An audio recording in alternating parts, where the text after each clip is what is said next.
All right, welcome. Again, I'm Sherry Knight, Associate Vice President for University Communications. We're here to update you on what's happening with the situation here at CMU. Obviously, we have the governor here with us today, President Ross, and we have some of our police individuals. Roger Houck is here, our state representative, and we appreciate you coming. We want to brief you on how the various police agencies are coming together to continue to keep campus and community safe and what's happening on that front. And I'm going to turn it over to Lieutenant Klaus as our first speaker. Yes, good afternoon. I just wanted to reiterate it's a sad day for us here at CMU. It's a most unfortunate event that took place on our campus, and we'll provide a brief update of where we're at in the investigation. Currently, the involved individual that was identified earlier this afternoon or this morning, James Eric Davis, he's a black male, 19 years, approximately 5'10", 135 pounds, is still outstanding. We have multiple police agencies and assets actively looking for him at this time, and we believe our assets are concentrated north of our campus. So that's a location that we're focusing on. However, I would like to reiterate that a significant amount of time has went by. We want to make sure our community stays safe. So we're encouraging people, if they see Mr. Davis, that please do not approach him. We can consider him to be armed and dangerous at this point, but to call police, call 911. Don't approach him, but we do need the community's help in an effort to locate this individual. In regards to the investigation, like earlier today, we can confirm that two are deceased. At this point, we cannot release names or identifications. We're in the process of making confirmation on those identifications of the deceased individuals. But what I can tell you, it was not a student, faculty, or staff member here at CMU. We have a tremendous amount of resources here with the state police, our federal partners, FBI, ATF, our local jurisdictions, City of Mount Pleasant, Isabel County Sheriff's Office, tribal police, well over 100 police officers from this area and region and state actively looking for this individual. At the current time, we're working with CMU assets and state police to do a slow, methodical removal of people from our residence halls and buildings. We're encouraging our faculty, staff, and students to wait till they are contacted by uniformed police. We will provide transportation. We have buses, and we're facilitating getting our students, staff, faculty out of our buildings and academic buildings. This is going to take a little while, but the more resources we get here on campus, the quicker we'll be able to accomplish that task. So at this point, I'm going to turn it over to Let's turn it over to President Ross. Officer Brown first from the city. One note, I did want to clarify one thing. Earlier in the day, I did advise that the individual had went to McLaren Hospital. That was incorrect information. He had been admitted over at U of M Health Systems on Pickard in Michigan Health. So I want that corrected for the record. It was not McLaren Hospital. Thank you all for coming. Our officers, along with the other assets, are working very diligent in our community, trying to find and apprehend this individual. We want our community members to remember to stay in their homes, and if they see somebody that looks not normal in their community, or not somebody that they're used to call us right away, or matches the description as the picture's out, to give us a call right away. We're asking you not to engage that individual. But the big thing we want everybody to remember is our community is safe. We are a safe community. We don't have many incidents like this, and it's something that we have a lot of individuals out working very hard to apprehend this individual. So there's no reason for you mass panic, I guess is what I want to say, and we're asking you for your help in identifying this subject if you see him. Good afternoon. This has been a tragic day at Central Michigan University. The loss of life, traumatic effect on our students, our faculty, our staff, our neighbors here in Mount Pleasant and throughout Isabella County. I want to thank law enforcement on our campus and throughout the state. I want to thank the governor and the state police, the assets they brought to our community to help us apprehend this person. We're working towards that. I want to assure all of you and everybody watching that the safety of our students, the safety of our faculty, our staff, the safety of this community is paramount. And we will do whatever's necessary as we go through this process of understanding what happened, as we go through this process of learning from this to make our campus even safer. I spoke to a group of parents a little while ago. I did some hugs. We chatted, but it's all about the safety of our community. And I'm here as the president of Central Michigan University to reinforce the fact that's our #1 priority. The governor's help, the help of the police resources will help get this criminal apprehended and duly punished. But the hurting will go on for a while, and we'll do whatever's necessary. When today is gone and the cameras aren't here anymore, there'll be students on our campus and faculty and staff members suffering from the incident that happened today. And the care for those individuals will continue as we move forward. So, Governor, thank you very much for all you have done, and the state police and Lieutenant Krause and our university police, and appreciate Representative Hawk being here today. And thank you very much. Well, thank you, President Ross, and thank you for your leadership. The university has responded very well to this tragic situation that needs to be addressed. The part is we are all rallying together. This is about how we support one another during challenging and terrible times, and that's what this was. This was a terrible incident. It was an isolated incident, but we had 2 people that were killed in a residence facility. That's traumatic to the students, to the parents, to the staff, to the faculty, in this case the community, because this individual is still at large. And so I would reinforce what our law enforcement people have said. I hope everyone can rally, and to the degree you see something, say something, contact us with any information that we can help apprehend this person. There are very significant assets and resources out there committed to finding this person. We will not stop until we've resolved that issue and caught this person. We need to continue, though, to support one another during these difficult times. In addition to catching the person, the priority's been on how well we can support the students, the parents that have gone through this event, how well we can support the residents of the Mount Pleasant area. There's been a great rallying of resources. I appreciate having legislative resources. The city manager's been active, multiple law enforcement agencies. Again, from the campus resources to the city resources to the tribal resources to the county to the federal level. We have ATF, the FBI here, along with the state police. Everyone is working together to do whatever we need to do the apprehension of this person, and then to safely make sure we can get students, faculty, staff home.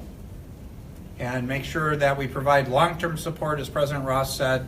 This just isn't about what happens today or what happens through this process. We need to be there to support particularly the students through the end of the school year and whatever they need to deal with this traumatic event. I'm sure people are going to ask how this relates to everything else. We were already active looking at what we can do on our campuses and our schools to protect people better. This reinforces the point. This is not simply about K-12. This is an outstanding university, and we need to include our campuses, our universities and community colleges, and how we can do more to help protect our students and our staff. So this will be an ongoing dialogue. We won't have all the answers today. What I can tell you is there's a commitment to do what's right, to get out there, to do the right thing, to catch the person that did this, to support the students, faculty, staff, and residents of this fine community, and to continue working hard to better Michigan. So I appreciate the teamwork that's going on, and we're going to follow through and get the job done. Thank you. President, you mentioned that security changes and this is a safe campus. Are there any plans on security changes here on the campus after this? Well, today we're dealing with the incident. We are dealing with, the governor mentioned, the safety of our students and faculty and staff who are still on this campus.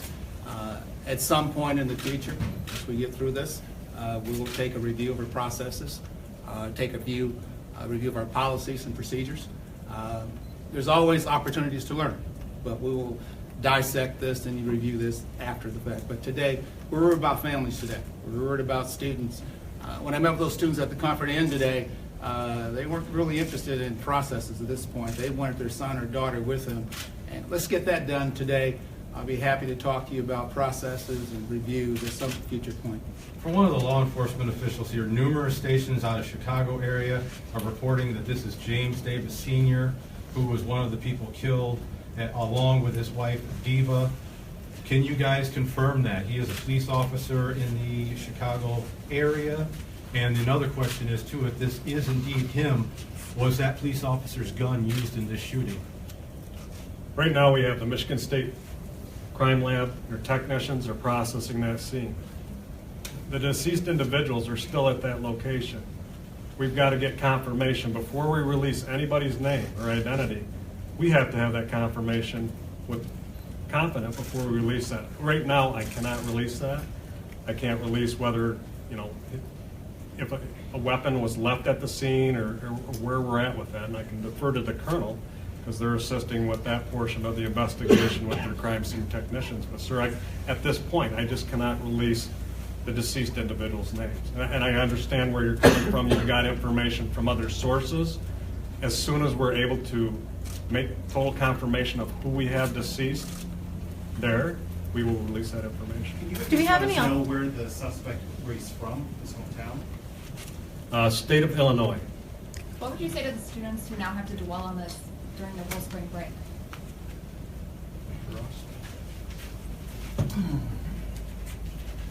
I would hope that our students, as we go into spring break, muster the courage to talk about it. I don't want them to hold it inside. Hopefully most of them will be with their families and their loved ones. I think they need to share their experience and talk through it. As they return to our campus after spring break, in fact, the governor and I talked about this earlier, our counseling resources will be reinforced to give them an avenue to express their concerns, their fears, their apprehensions, but I don't want them holding it inside. I want them to talk about it and share, and that's where healing begins, once you start talking about it. Again, one of the law enforcement officials, throughout the course of the day, have you been close at all to trying to catching him at all? And do you have any update on what he might be wearing now? I know earlier today you guys said you weren't sure about what he might be wearing because he may have discarded some clothes along the railroad tracks as he made his escape. Have you had any close calls? Are you getting any closer? Here's where we're at in regards to apprehension. We have not had any of our police assets lay eyes on him. We have not had any calls from the community saying they've seen him. So right now, we're going off our best, his route that he left our campus, and we've cordoned that off. We have ES teams going through that. It's a large area. There's multiple places where an individual can hide. He was last seen a dark hoodie. We found clothing along the railroad track. Whether or not it's his, we can't confirm that at this point. So right now, I can't give you a definitive answer. Police have not seen the individual. We have not, flushed him from a location. We have not had a call that have seen the individual in that area. So right now, we do not know where he is at, and we're actively looking. We have many teams on the ground. We have air assets in the community are looking right now. Just a quick follow-up. As darkness, we're a couple hours away from it being dark. How is that going to change things, as we get towards dark? Right, and that's a concern for all of us. We still want to encourage the residents of Mount Pleasant to shelter in their homes, not to be super active until the individual is apprehended. So we want to make sure people are safe. We're working very diligently right now with our partners with state police and our other law enforcement partners to get this campus, our students, faculty, staff off this campus so we know that their home's safe. It's the beginning of spring break. Most people were planning on leaving today. So that's kind of where we're at in this whole process on locating the individual and getting people to safety. Speaking of students, It's your turn. Go ahead. Speaking of students, I understand that we are slowly vaccinating students off of campus throughout the different on-campus buildings. How is that process going? And for students who live on campus, where exactly are they at in this process? Right now, the Towers complex, we've pretty much gotten the vast majority of the people, students out of that facility. You know, it's got 6, 7 large residence halls within a, you know, quad. So we're pretty confident we got the vast majority of our students out of that location. We're doing it through the use of IECT buses. We're transporting them to their parking lots so they can get their cars, or we're taking them to the Comfort Inn, so a parent at that location can take them home from our campus. So we just shifted to our South Complex. We're working on that.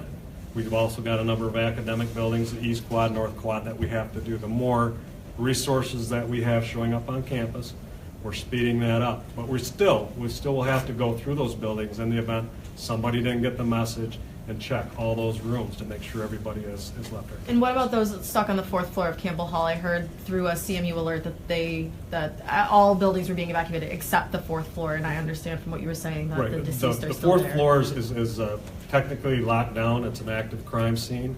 And between the Michigan State Police technicians, the officers there at that location, they'll make a determination on when we can get those students off that 4th floor. President, we're hearing that the student was expelled. That's why his parents were here to pick him up. Can you confirm that? Actually, I have no knowledge of that. I will have someone check on that. I don't know that for a fact, no. Okay, a couple of questions over here. Obviously, earlier today, you talked about how the suspect was taken to the hospital last night for a drug-related issue. In talking with officials over there, what have you been able to learn about maybe his mental state or anything about why this happened, what led up to the shooting? And that's some of the pieces of the puzzle we're still trying to put together right now. I know we had CMU police that dealt with him last evening, and at some point in the evening, he was transported over to U of M Health Systems on Pickard for an evaluation, which we believed was drug-related. Now, whether there was a mental health component that was in conjunction with that, we don't know. And so some of that, through the course of this investigation, is going to be ferreted out. And as soon as we have that information, we'll be forthcoming and provide that. Were police initially responding to a drug overdose, or were they called for a different reason last night? From my understanding, they had a difficult student that they were dealing with in the Towers complex, and that's the way the call was received. All right, we will continue to monitor this situation. Obviously, we have tremendous resources dedicated to this. Safety first, always, and we will communicate with you as we learn more. Thank you. Any other briefings today you anticipate? It'll depend on what happens next. Okay.